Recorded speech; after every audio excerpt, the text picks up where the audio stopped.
So what if the downfall of your ministry wasn't financial, but it was relational?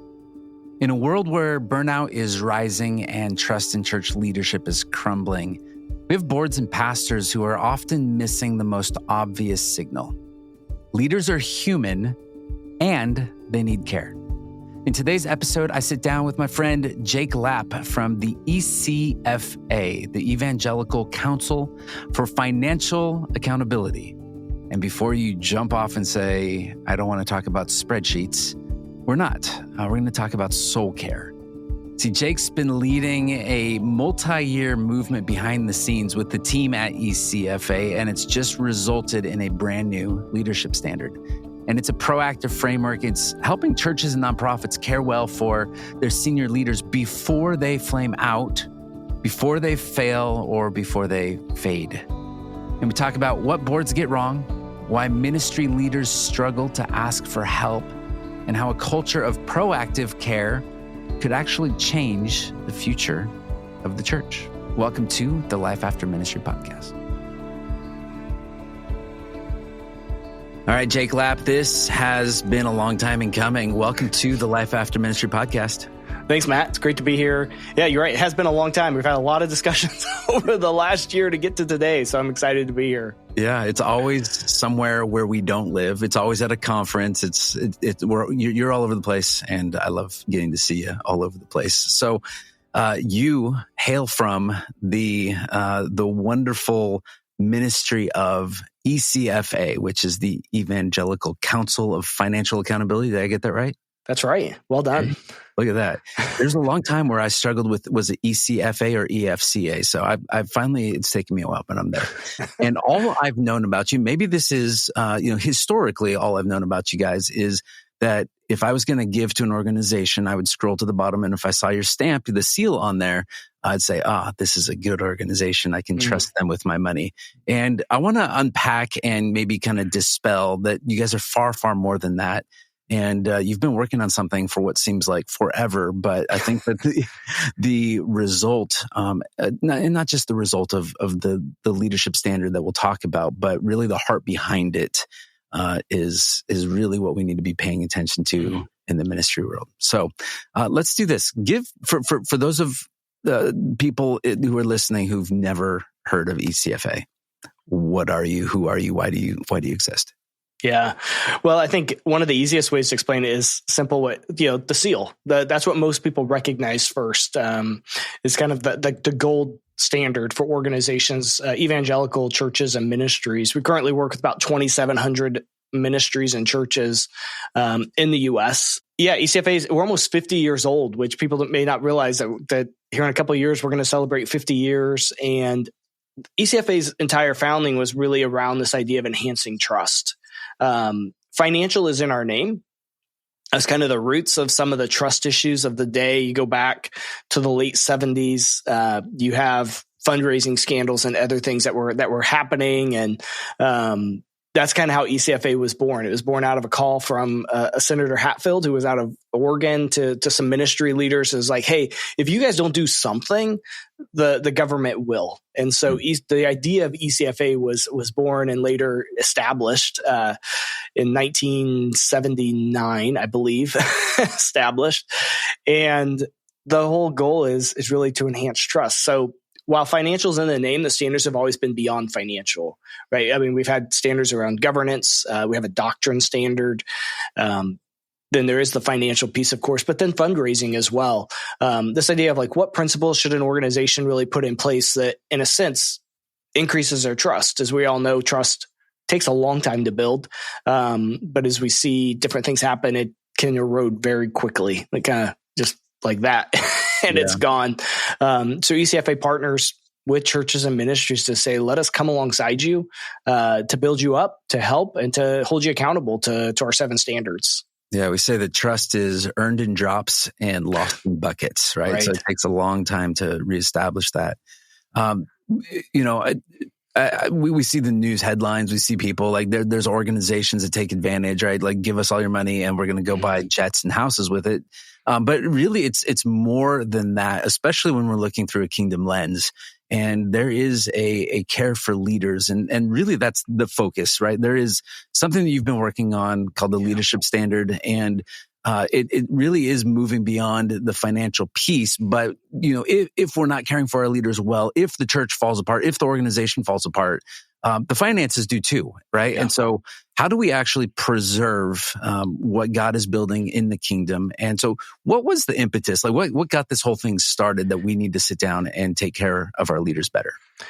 Yeah, well, I think you don't have to look very far. As you mentioned, we see instances in the news. I think there's really three things, though, that come into play. I mean, the instances we usually see in the news are more of those we call like flameouts, where it's made public and it kind of the house is on fire type situations. I may not be the best term, but that's a good example to use. Mm-hmm. But then also just all of the studies that came out during COVID, especially of like the number of leaders, ministry leaders, pastors experiencing burnout, or even like those considering just dropping out of ministry altogether. And so ECFA's board really kind of came together and launched a task force. And this really, as you said, it's been several years in process, right? I mean, I think this year is close to, I think we're 4 to 5 years into this process. I mean, there were surveys launched in 2021. Really, the big statistic that came out of that survey was 94% of ECFA member top leaders and board chairs agreed that integrity failures were having a significant impact on trust. That was a big statistic that kind of led us deeper into the conversation. We also partnered with Barna that led us deeper, and 4 out of 5 donors responded that trust would be increased if they knew organizations had a process to care for their leader. So you kind of have the ministry side, you have the donor side, and it just became evident that this idea of caring for leaders, in a sense, was the trust issue of the day. It's something that needed to be addressed, and it does have, as you said, a direct implication on the financials of a ministry. So that was kind of that process. So it's been 4 to 5 years of iterations of the standard, of wise counsel, of endorsements. And we launched the standard originally in 2024 and went through a listening phase during that process, which was just a lot of fun, a lot of work. But it was just amazing to hear from leaders as they helped kind of strengthen the standard even more to allow us to build out our heart even a little more. And that's what led to the version that was released in March of this year called the Excellence in Leader Care Standard, that focused more on that idea of, it always focused on proactive care, but just allowed us to bring out our heart even a little more. I think you guys took more time in doing this than the U.S. Constitution. Maybe every time we talked, I said, "So, are you guys done yet? We're in a listening phase right now, or we're on a different revision right now." And they were all great, but I do think that you guys have landed on. Do you guys feel like you've landed on something that is going to stick here? I do. I can't speak on behalf of the board that still has to go through that final process, of course, with the ECFA board.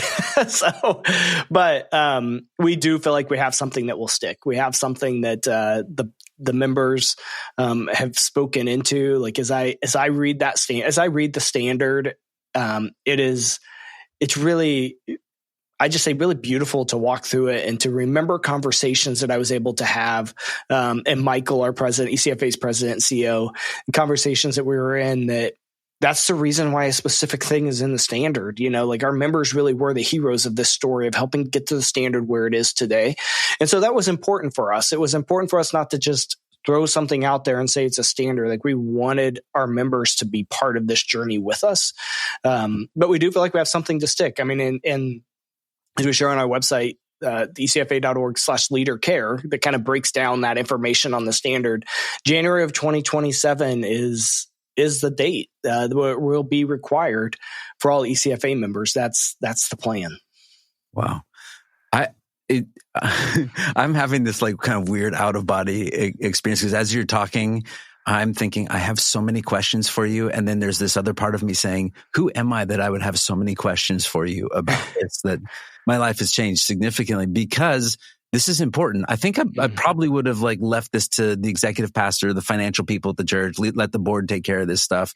But this is important for the leaders in the ministry. And so I'm curious, and I think I know the answer, but who did you write this for? Did you write this for the board? Did you write this for the ministry leader, the pastor, the person who's in that position? Did you write it for the people who are in the church? Yeah. Wow. That's a great, I think, I guess I could take the easy answer and say yes for all of them. I mean, at the end of the day, there's pieces of it for everyone, but the way the standard is written specifically is directed towards the leader and the board. And by leader, I mean top leader. That's really who the standard is going to impact the most. I mean, that's ECFA standards. We always kind of just stay at that top leader board perspective. We don't go down a level of leadership. So when you say who is the standard for, I could say it's really for the board and the top leader, but it's meant for congregations, for donors, for the communities we serve to know that there is a standard that's being followed because you share that ECFA seal, that ECFA accreditation. Yeah. So anytime we have a conversation, if there's a church that's calling us and they're saying we need to make a transition on our team, if we have a leader who's calling us and saying, I'm burned out and I'm done and I want out, I don't feel cared for, instead of just saying, well, hey, let's get you out or let's get them out. Let's do this. Let's transition somebody. We're always asking the question, can this be saved? That is our first one, right? We're not ambulance chasers trying to break everything up. So our heart is first and foremost is well, what can be rectified in this situation? Has there been something that we can do to alleviate the pain? Because sometimes just leaving isn't the answer. We want to be able to walk through this. So give me some highlight kind of points that are, and I have it right here with me. I brought it here today, but give me some highlights of things that stand out that maybe represent a change in how we do business in the church world. Yeah. Well, I think the first thing I'd probably point out is the bold wording of the standard right at the top, right? The standard itself is very short. It's only probably 20, 30 words. And then the commentary is what explains the standard. But we talk about the need for boards and senior leaders to work together to create a plan that cares for the holistic well-being of the senior leader. I think this proactive piece is what stands out as point number one, that this is not, when the conversations gets to you, Matt, maybe something already has been missed. More than likely, there may not have been this level of proactive care. Yeah. And so I think that's the first thing is that this is meant to be proactive. So hopefully, leaders won't get to that point. But that creates a whole level of change in an organization because leaders need to trust their board. And that's something that is of concern. Are leaders really trusting their board enough with this information that if I share this, am I still going to have a job tomorrow? Or are they going to think he's not qualified? There's that type of, I think, tension that leaders are facing. But I think if you can build that trust to where it's we want to be proactive in having these conversations so it doesn't get to the burnout stage or even worse, an integrity failure stage. So proactive is one. And I think, unfortunately, proactive is good for going forward, but in these initial discussions, there may be a lot of pain that's shared. And I think boards and leaders are going to have to navigate those very carefully. And I think boards are going to have to give lots of grace to their leaders and lots of understanding. I'm not saying we have to condone major things that have happened. I'm just saying boards need to approach these situations with redemption in mind, not with, well, if you share these things, you're out. And then they're making a call to you saying, well, we have this thing at hand. And so I think we're going to have to walk through that. I reminded of the biblical stand that we really built this standard around. And Matt, you and I have talked about this before, but this picture in Exodus 17, right, of Moses, Aaron, and Hur. And Moses has been called by God to be praying for Israel in this posture of prayer. And when his hands go down, we know what happens. The Israelites start losing, and Aaron and Hur see that and go up to the top and hold his hands. And there's a verse in there. There's a word in there that I've missed so many times in reading this story. And it says they held his hands steady. There's that word steady that's in some versions. And I love that word because I think we have the tendency sometimes when you hold people's hands, like they're still shaky, right? Because man, I'm exhausted. But this idea of like his hands were steady before God. And that's because these leaders came alongside him and helped hold him steady. And I think that's really this beautiful picture of boards coming alongside and helping to hold their leaders' hands steady, even in the midst of potential things that could lead to burnout. Right. So in this, there are the leader's role and responsibility, right? A senior leader, as one in a role of authority, must strive to live above reproach in accordance with biblical expectations. A senior leader must take personal responsibility for investing in his or her relationship with Jesus and for guarding his or her own heart, discern areas in their life that may need additional care, responsible for communicating truthfully with the board in a way that allows them to develop an effective plan to proactively care for the leader's well-being, and endeavor to submit in a spirit of love and humility to the soul-nourishing care and support offered by the board. That's what's expected of the senior leader. And all throughout there, I didn't read them, but there are Bible references. So it is held up by scripture. So you've done your work there. But so there is an expectation of the senior leader. And I think a lot of this, we live in these kind of bubbles where we're assuming, right? We're not just having the conversation like, well, of course, you're a pastor. And sometimes boards, like they're business people. And they're like, well, I don't want to tell the pastor how to be living, but there is an expectation and we need to actually sit down and have a conversation about it, right? Yeah. Yeah. And I think churches have their own, well, let me step back first and address the leader responsibility. I think, the reason that's written that way is at the end of the day, the leader bears that responsibility before God. ECFA, the board, none of us are able to control the heart of the leader. The leader is ultimately responsible to put good things in and to put the proper guardrails in place. And that's kind of why we say that statement is like, it ultimately is their responsibility. And then later, I'm sure we're going to talk about the board responsibility in that. I think churches, though, have a even more unique situation than nonprofits that we work with, in the sense that usually church boards, the members of the church board sit under the leadership of the pastor, the spiritual leadership of the pastor. And so, you're right. There's a lot of assumptions being made and a lot of uncertainty. I served on a board for several years, and I was very young when I first started serving.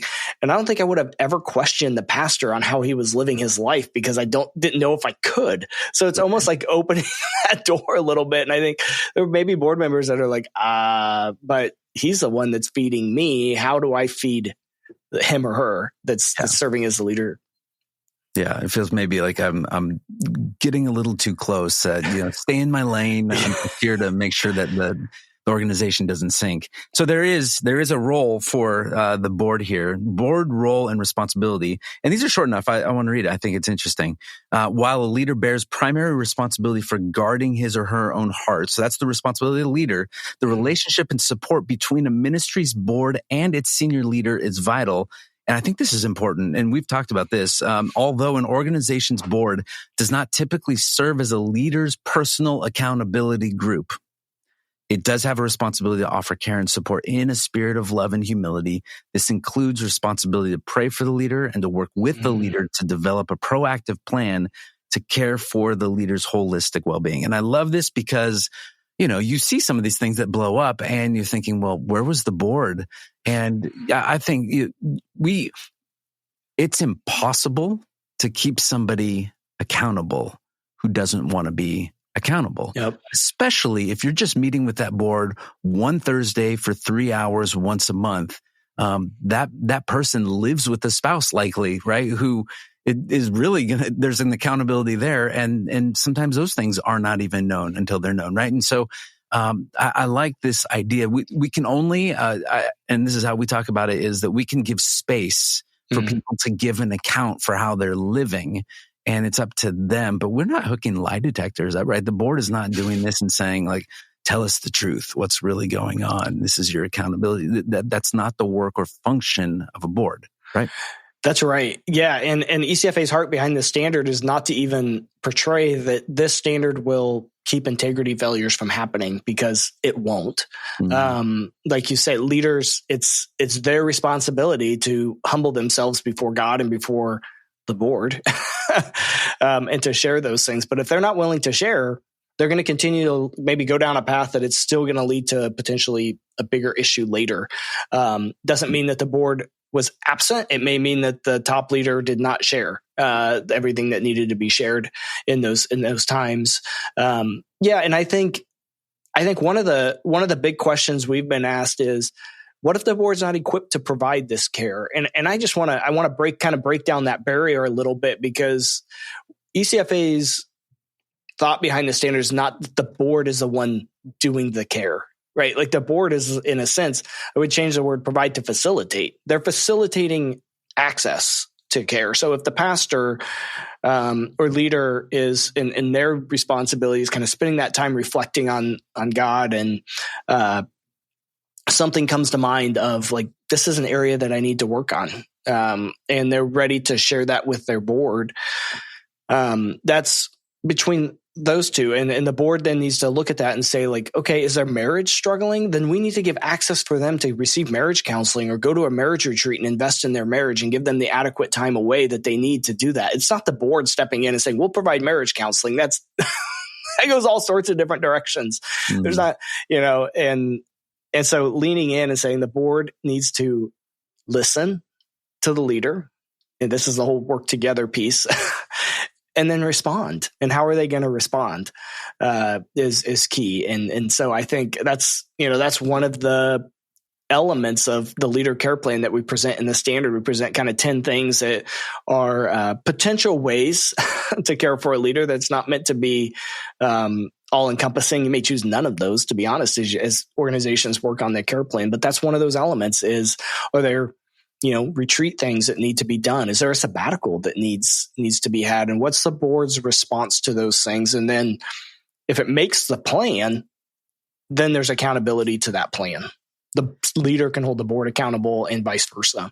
Yeah, I think, being part of kind of this conference circuit and seeing what's happening in the church and church leadership, I sense, tell me if I'm wrong, but I sense that there is a lot more by way of resources for people who are in ministry. I see and continue, and we have a list, and I work with some other organizations that have compiled lists and places that you can go. There are retreat centers that are for pastors. Like finances of like, I'm just a poor pastor, I can't do it, is no longer an excuse, because there are pathways to make this kind of stuff happen. But for the board, that's like, and there are boards who are misers that don't want to spend money on anything, and they're short-sighted. What's at stake for not being able to do that? And it's not even just a financial. We are we can't give them a couple weeks break, or they can't have that sabbatical. Like, we hold on to these things so tightly, thinking that we're preserving and we're going to be good stewards of the church's finances and the time, and we're going to make sure that this guy works.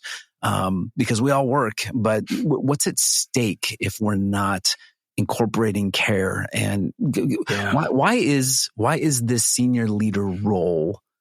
Why does it need it so much more than every other role that's out there? Yeah, and I would say it's needed for all roles, but but the senior leader role, and a lot of times they're the ones that drives the health of the organization. They drive the culture of the organization. So if the board isn't caring for the senior leader, the culture is probably going to be one of where everybody's kind of living in this potential burnout stage because the senior leader, he or she may not be leading well in their position. So I think what's at stake, I would say, is the health of the staff, but the health of the church or ministry as a whole. Healthy leaders lead to healthy ministries. And if we are able to prop up our leaders in a healthy way, I think ministries open up so many doors to continue to thrive. And so I think what's at stake is truly, I'm not saying the ministry will shut down, but the health of the ministry or church, I think, is at stake. Yeah. I see a lot. I just spoke at a church and talked about one of my favorite topics, the cursing of the fig tree. and really, like, why is that? But Jesus is he curses the fig tree and says, may fruit never grow from you again. And then the next thing he does, he goes into the temple and the religious organization, and he flips tables. And this is where Jesus is angry, right? And it essentially what he's saying it to the fig tree, but it's really a condemnation of the religious system at the time, is that you're all leaves and no fruit. And I think that ends up being what we have in the church today. We need to be thriving. We need to be able to have the fruit, and that's never going to happen. I still can't believe, like, because I'm on the outside, I'm on the other side now of preaching, but some of these pastors, like, coming up with 48 messages, even 40 messages over the course of the year. I mean, I'm in such a different situation where I have like 3 to 5, and I just do it over and over again to different groups, and it's great. I love that. But there's a slog, and there's work that comes with it, and so that you guys really are advocating for the health and vitality, not of just the church, but the church won't be healthy and vital unless their leaders are.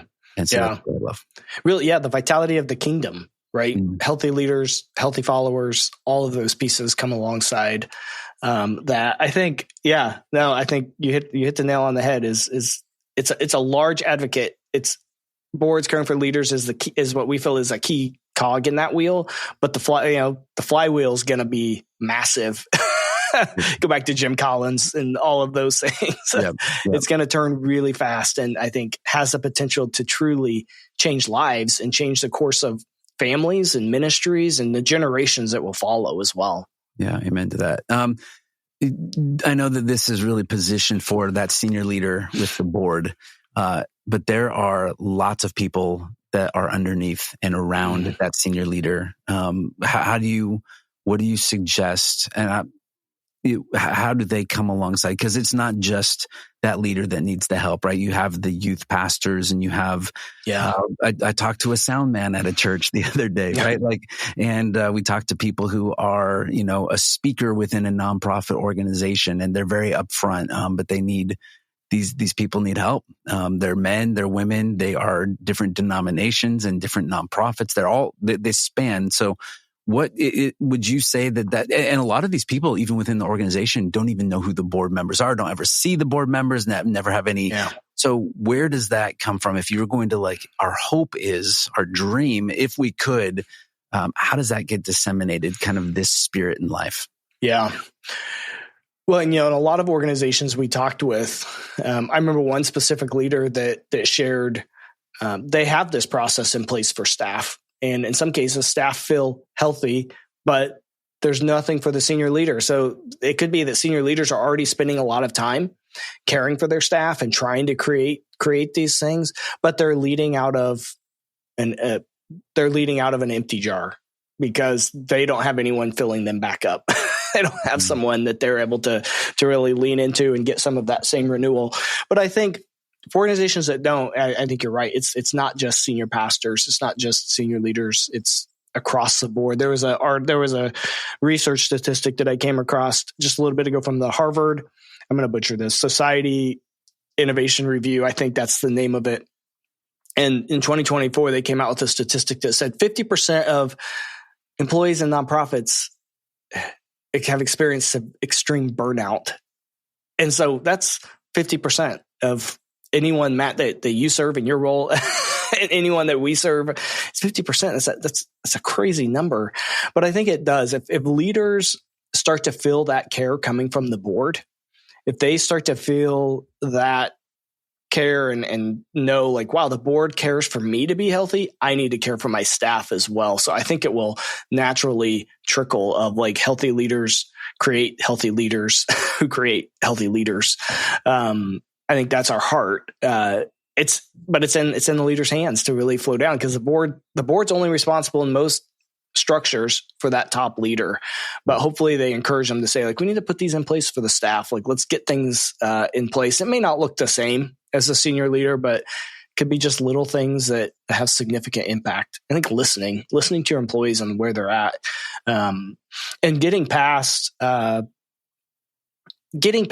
these badges that people wear, like workaholic, all of those types of things. Like, that's not a badge we should be proud to wear. Like, we shouldn't be wearing those with like honor, because that completely defeats what I think God's calling us to. Yeah. Well, and I think all of this really boils down to, this is good discipleship. I think sometimes the tendency in an organization is that we're here to serve those who are part of the organization. If you're a church, you want to serve the people. If you're a nonprofit, we want to serve the donors. And how are we doing that? But what we don't realize is that when we are caring for each other on our team well, when the board is caring for that senior leader well, that is a model of good discipleship. And so when I even say, like, it's how do we take this to the next level down from the senior leader to the staff? If it's happening well on the staff level, then I would also say, now take this and bring it to your volunteer level, and then bring this to the church. And then so as we do this, then we get to do this with the entire kingdom. This is a loving thing to do. And if we're doing it well, then we would be known by our love. Yeah. Isn't that so the point, good. Right? Yeah, that's good. Here's where, I would say for us with ministry transitions and how I think this is one of our earlier conversations, is while we don't want to see people transition out who should be there, oftentimes if somebody needs to go, we also believe that the way that we're doing it in ministry transitions is a loving way to do it, is a caring way to do that we can actually show care for our leaders, even on the way out, even when there's a moral failure, even when fill in the blank, and how we care for them is also a way to preserve the health and vitality of the church. Have you seen where that's run amok and gone off the tracks? Yeah, I mean, we don't get terribly involved in those situations, as you know, but you can look. You don't have to look very far to see that there's church splits because of this, right? That's usually when it runs amok, because that leader, even if there is a moral failure, still has people that want to believe in their redemption or believe in them. Anytime there's usually a big blow up, you always see people kind of advocating for that leader to still be in position, or advocating for the leader in some way. And so I think how a leader is transitioned out is important, because I think it actually could build trust with congregants, with donors, and saying, we still care for this person and their family, who is often left kind of in the dark. I know you and I have chatted about that, Matt, is how do you care for the families of in this situation? But I think when a church board or ministry board comes alongside and says, we want to care well, even in the midst of what is a failure, and we need to make this transition, and it's hard, but we do have the ability to love you on the way out, and that's okay. And isn't that the gospel, right? That we are loved as much in our failures as we are in our goodness. And so we can actually demonstrate that love even in the hardest time. It's easy to love people well when everything's great. Right. It's the hard part of doing it when they're just messing everything up. So I get it and I love it. I want people who are listening, no doubt there are church decision makers, nonprofit leaders who are listening saying, like, yeah, we need this. This is something that needs to get implemented. And you guys have so many resources, even on your website. Here's 7 questions your board should be asking for towards your senior leader. Like, there's some really good things on there, even just some of those downloadable things. But what's a good next step? Yeah. And I'm glad you called out those resources. And before, if I can answer real quick, Matt, and then I'll go to next step, is the resources that we're producing we're trying to be really purposeful in creating resources for the boards, for ministry boards. I mean, we are going to have resources for leaders as well, and we're working on a sample care plan. But as you mentioned earlier, there's a lot of resources, written financial resources out there for leaders, but boards oftentimes don't know where to start. So I think one call to action would be, there's 4 resources on that site I mentioned earlier, ecfa.org/leadercare. First is the 7 questions. That at least allows boards to read and be like, how do we even start this conversation? So I would encourage boards that are here, or even a ministry leader, to pull out those 7 questions and say, give them to your board to start having start answering those questions, start having that at this point, it's reactive. I get that. Like, it's maybe a reactive discussion, but that's a call to action, is saying, have we walked through the steps? Has the board asked the right questions? Have we listened well through this? And then there's 4 out there, but the other one I'd call attention to is the prayer.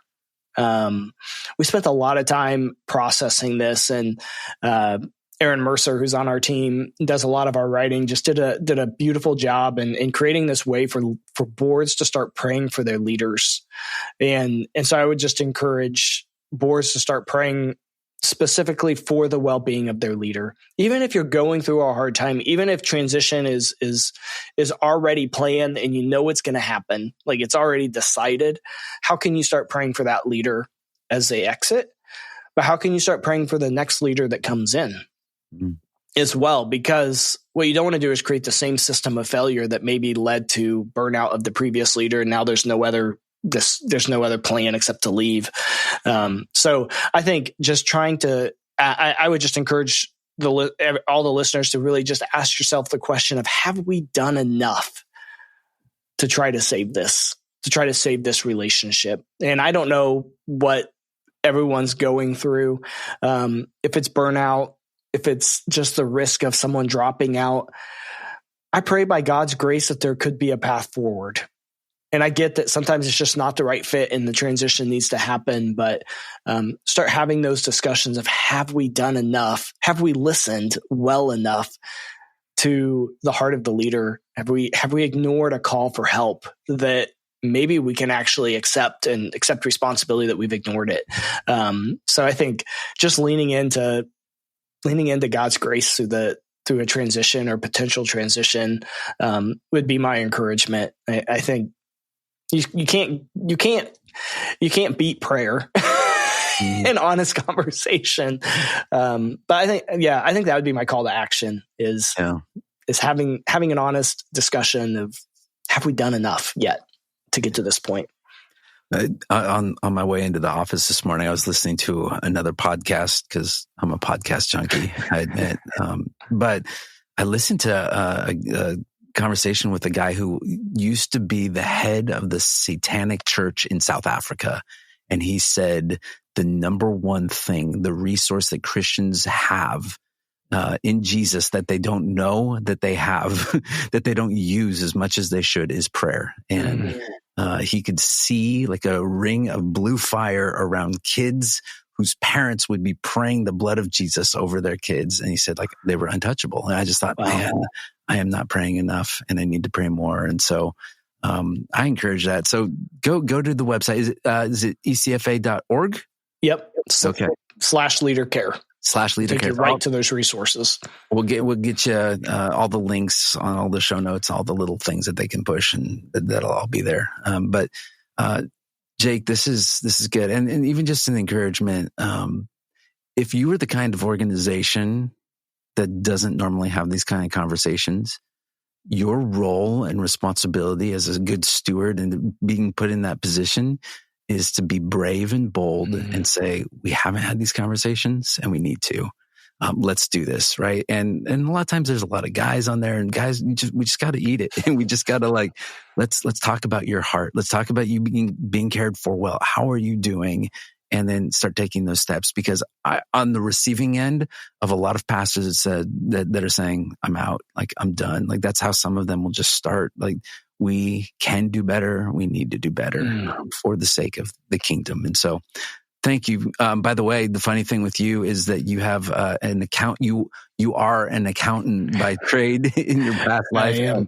And I think that you are the coolest, most friendly people person of an accountant I've ever met. So I appreciate that. Thanks, Matt. I appreciate that. Yeah. Well, Jake, thanks so much for joining us on Life After Ministry podcast. And we pray that we can kind of stem the tide. Is that what we do with it? That we can hold back this wave of people that are having to live this life after ministry, that they could actually live a life still in ministry. And I love your attention to the board and to the health of the leaders. And there's some things coming up that we're going to be teasing out and coming out here in the time to come. So stay tuned. But thank you so much for joining me on the podcast. Yeah, thanks, Matt. Great to be here. Yep. So if you're in ministry leadership or you love someone who is, what you just heard might be a wake-up call. Healthy leaders lead healthy churches. But too many boards only ask questions after the damage is done. The new ECFA leadership standard gives us a way forward, and it's one that's built on proactive care and mutual trust and the kind of love that doesn't wait for a crisis to happen. So here's your next step. Download the free board tools and care resources that you can find at ecfa.org/leadercare. You can see all of that in the show notes. And if you're part of a church facing staff burnout, part of a nonprofit that has some board tension or leadership transition, we're here for that too. You can visit us at ministrytransitions.com to learn how we help pastors and churches and leaders and organizations navigate change, whether that is transitioning or terminating somebody, or you're looking at an upcoming succession plan that is needed, that has to have a conversation. We want to move through those changes and navigate them with grace and not regret, because leaders shouldn't have to suffer in silence, and ministry shouldn't have to cost you your soul. This is the Life After Ministry podcast. Thanks for listening.